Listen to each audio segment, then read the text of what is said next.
How's she going, boys? Mike here. Welcome back to Grampie's workshop. We're continuing building our wood box, so let's get right to her.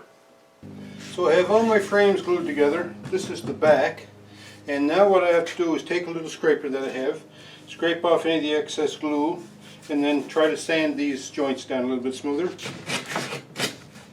This is where you can say, if I take my time cutting my half-lap joints to make them as close and neat as possible, I have less cleanup time afterwards, so that's always a good thing, right?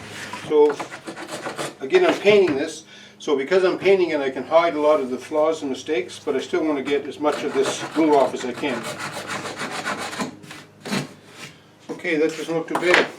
So now what I'm going to do is I'm going to get my belt sander and I'm just going to go over these corners to try to make them as smooth as I can, and go on the face to sort of smooth off because it's kind of a little bit fuzzy after going through the planer.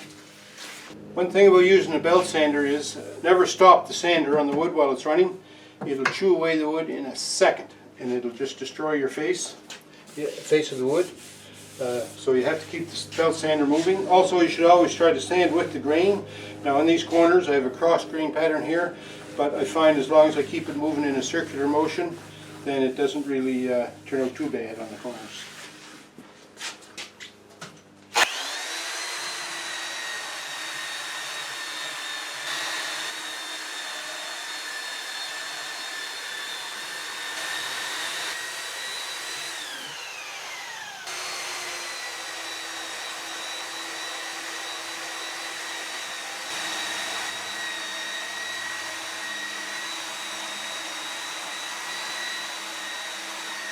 So now what I've done is I've assembled the box, and it's back to us right now, but that's the only way it fit on the bench. And what I'm trying to do is get kind of an idea of what the measurement is going to be on the inside of the box. Because what I want my base of the box to do is fit inside this perimeter here. And this gives me a good chance too when I assemble it, just to see how things are going to go together. That looks pretty good there. That's a good height there. It looks pretty good here. I'm going to have to, on this kind, it looks pretty good there. I'm going to have to just cut that off on a bit of an angle just to fix that. And it's good down there. And on this side, it appears that this side is a little bit too short there. You can see that. And it's also short in there. So I don't know what happened there. But anyway, we can make some adjustments of that on the fly.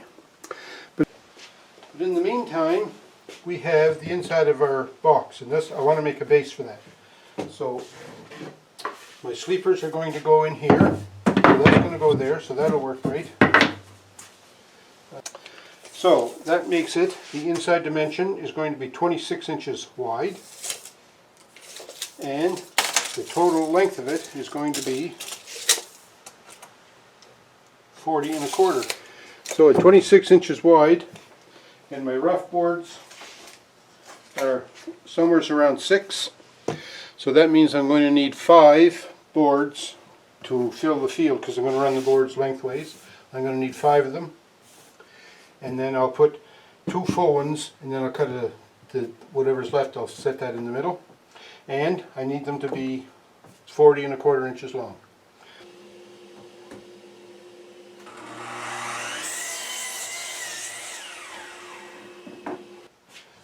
Okay, so I'm going to put my sleepers in here just to sort of give me an indication of how how high the boards are going to be sitting in here in the base. So I cut my boards. Now I've only cut 4 of them because I have an idea here.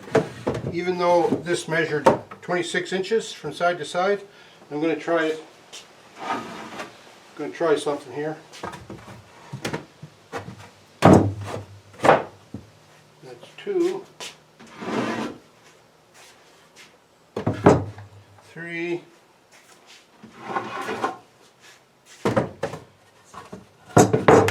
4. Now my other wood box, the reason I have to change it and build a new one is one side of it rotted out completely, and I'm wondering if that's because it was too tight. Oftentimes when you bring in wood in, the wood might still be wet from the rain, snow, you know, things like that. Could be green wood even still.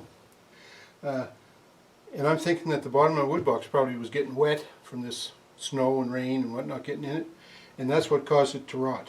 So my thought is I'm going to just leave these gaps. That's what I'm coming to, or what I'm coming to. I'll leave those gaps in the floor and let the water drip through. Okay, now we're looking at it from the inside out.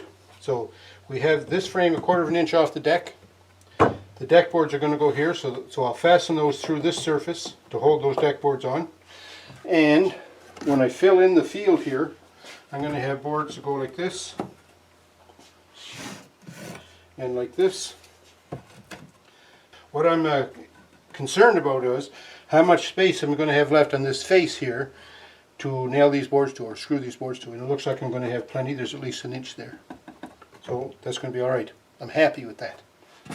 So what I'm trying to do here now is lay out my floor. 2.5 inches in.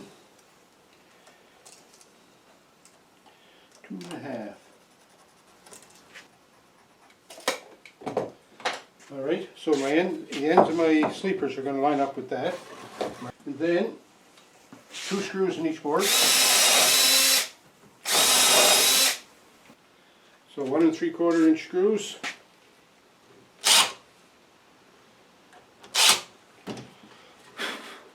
So I'm using this piece of 1x6 as a kind of as a square. So I only want to screw my first board to start with, but my third board I want to end up flush with the end of the saw as the first one is, because I'm going to use that sort of as the square. So I'll just check that that's flush. That feels pretty good there. That feels pretty good there. That feels pretty good there. Now I line up my 1x4 with that mark. Screw this on.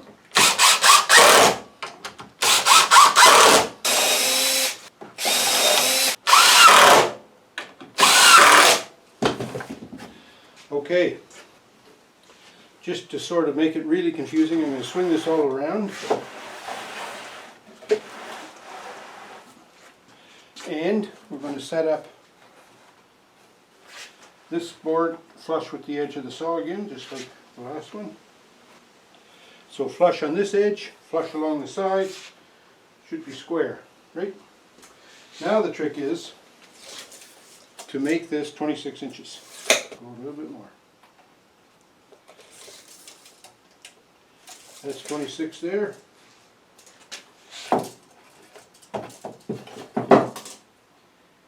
And that's 26 there. We're still flush, we're still flush. Move this board over. That's flush on the edge there. Like that. Put this piece in here and that should be flush with the edge. Oh, I moved it.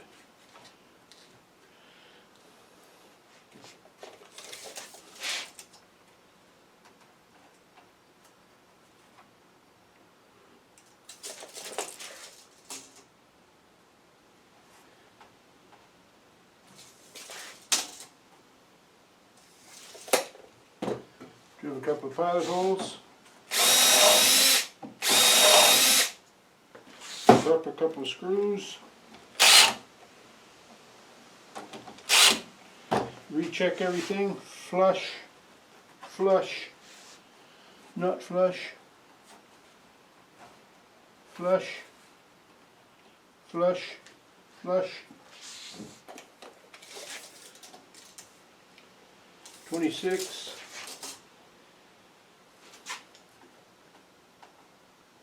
26,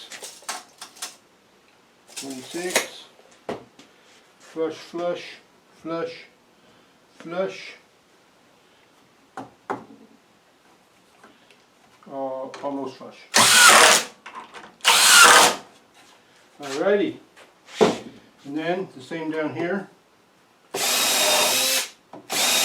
flush, flush, flush, 26, 26,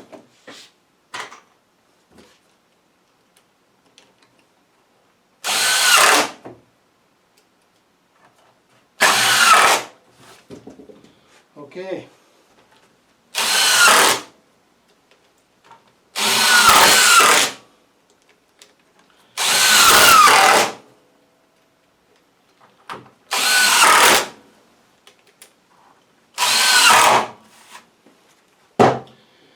All right. So there's our deck. Now we'll just see how square it is. That's 48 right on.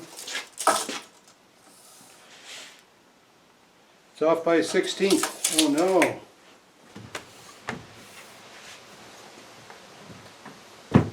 So that's going to be my clearance. Now I'm going to try and lift the floor and place it in there. That'll be tricky.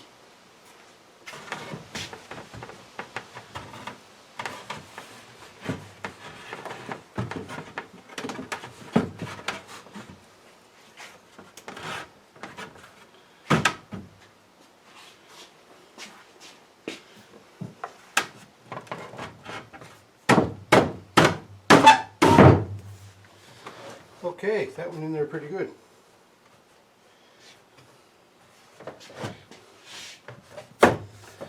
And by the time I tighten everything up, I'm hoping it'll look like a box with a bottom in it.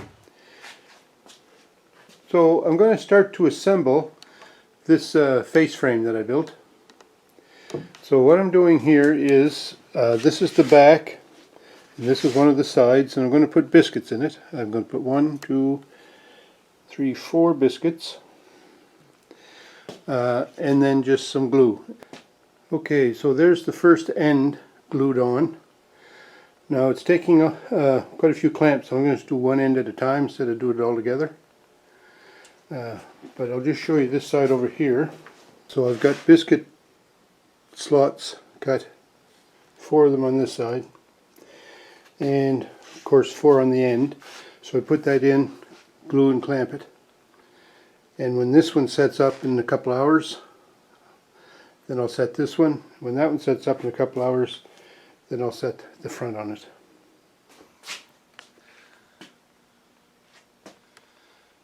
So there's the framework glued up. Didn't turn out too bad. It's not as nice as I would have liked it. If it was a piece of indoor furniture, you certainly spend a little bit more time with the fit and finish. But after all, it's just a wood box. So I've got my bottom in the assembled framework.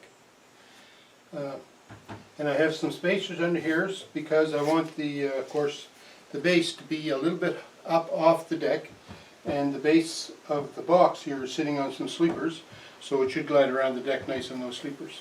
So then I just drilled some pilot holes, 4 of them across the back here. So I'm getting ready to attach it, and I'm using 2.5-inch deck screws.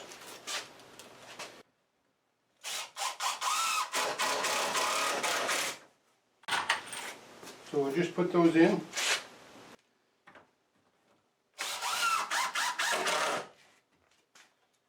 Like that.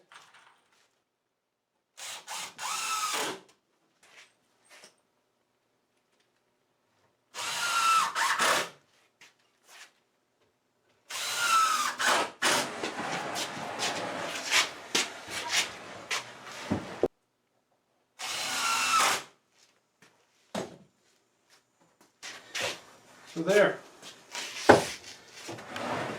one face frame box with a bottom, and it's starting to get heavy.